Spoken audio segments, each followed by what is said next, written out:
Ontario says that by the end of 2023, it aims to bring all transit riders in the Greater Toronto Area into one integrated fare system, including those riding the Toronto Transit Commission. The idea is riders would pay one fare, for example, to take a bus in York Region to a GO train and then connect with a subway or streetcar in Toronto. Rhys Martin is an independent transportation consultant, and he joins us now for his take on the feasibility of the province's plan. Welcome to the program. Thanks so much for having me. All right, when it comes to fares, in one word, just how fragmented is the GTHA transit system today? Extremely. Why? I think it's because of a historical desire to keep the various systems that the municipalities have separate, because it would be kind of politically toxic to touch them and kind of get involved in the local business. All right, I'm going to do a little scenario. You actually came to us via York Region. Mm-hmm. What was your transit commute like? So I got on a York Region bus. I had to tap at the station for the bus. I then got to Finch Station. I had to go down and to the entirely separate TTC portion of Finch Station because can't share stations, they're separate. And then I had to pay again to get on the TTC, ride the subway over here. So, yeah. From where you stand, how important is fare integration to the province's transit future?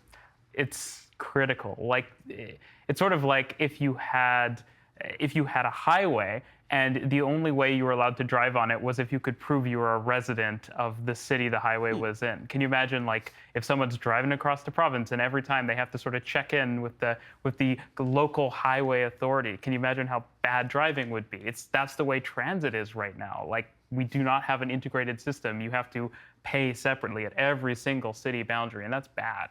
Really bad. All right, so you watched our interview with the Ontario's Associate Minister of Transportation, Stan Cho. He has promised fully funded fare integration between Toronto and surrounding regions by the end of this year. Do you have any concerns with his plan? I mean, I think the first thing I want to say is it's great that this is something we're actually talking about, because it's crazy. It's 2023 and we haven't done this yet. Everywhere else has. So it's good that we're doing this. Where's everywhere? The rest of the world that does transit properly.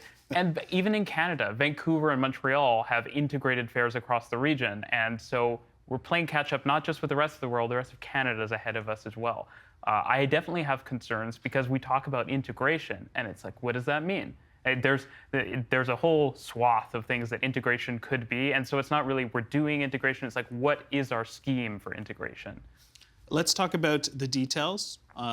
Perhaps some would say there's not a lot. How detailed would you say their plan is? Not that detailed.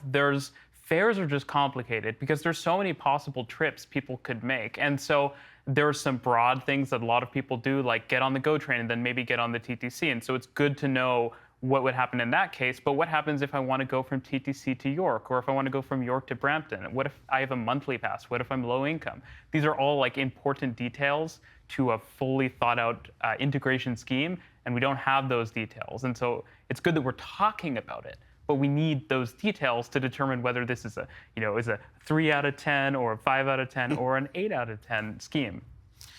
In terms of the money, roughly how much money do you think it would cost to do something like this? The Toronto Region Board of Trade has this report that I think is really helpful, and they estimated the cost was like around $150 million a year, which is nothing compared to the amount we're spending on transit projects. And it's this kind of classic thing. You want to buy the nice new car, but you don't want to put gas in it, right? You need to fund these programs so that transit is actually accessible, and so it's not insane when you're trying to go from one system to the next and you're paying 3 times. And so I think that the cost is probably in the couple $100 million a year a bucket. That's a small cost to pay for a sensible transit system, I think. I want to go behind sort of what the mechanics or sort of what who's paying for it at the end of the day. Will local transit agencies, including the TTC, be reimbursed? What does that look like? They say that they will be, and I think that that's like the approach, the first question the TTC would ask. The question I would ask is, why do all the transit agencies, they're so worried about their bottom line, but they don't seem to have like kind of a growth mindset of, hey, if it's easier for people to take transit, maybe they're going to get on the TTC more, right? And I think that that's the really weird thing to see. I grew up in Vancouver where transit is integrated, And you sort of can imagine how, hey, like if it's easy, I might take a trip from Brampton to Toronto, or I might take a trip from York to Brampton.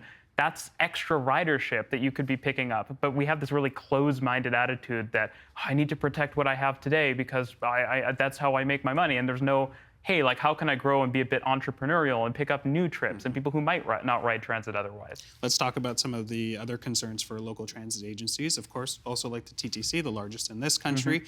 They're worried about integration because it could mean lost revenue, it could mean job losses. And this is at a time, of course, when ridership is at its lowest, when we have violence on the TTC as well. How worried should they be that this could negatively impact them and ultimately maybe perhaps their autonomy as well? I mean, I think that they need to be cautious, or at least they need to be thoughtful, because of course this is a big policy change for them.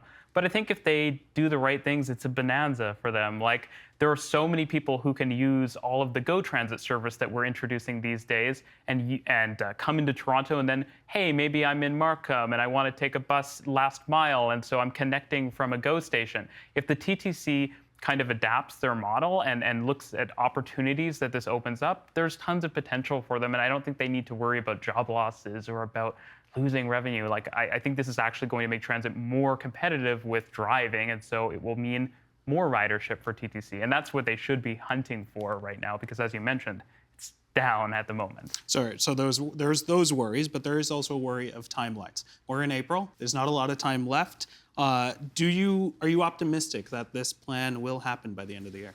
I am optimistic that something will happen. It's not clear exactly the details of the plan, but the good thing about having Presto for all of its woes is that these things can change pretty quickly if they want them to. And so I actually think it's totally doable by the end of the year. If they want to, it's a question of kind of willpower, I guess.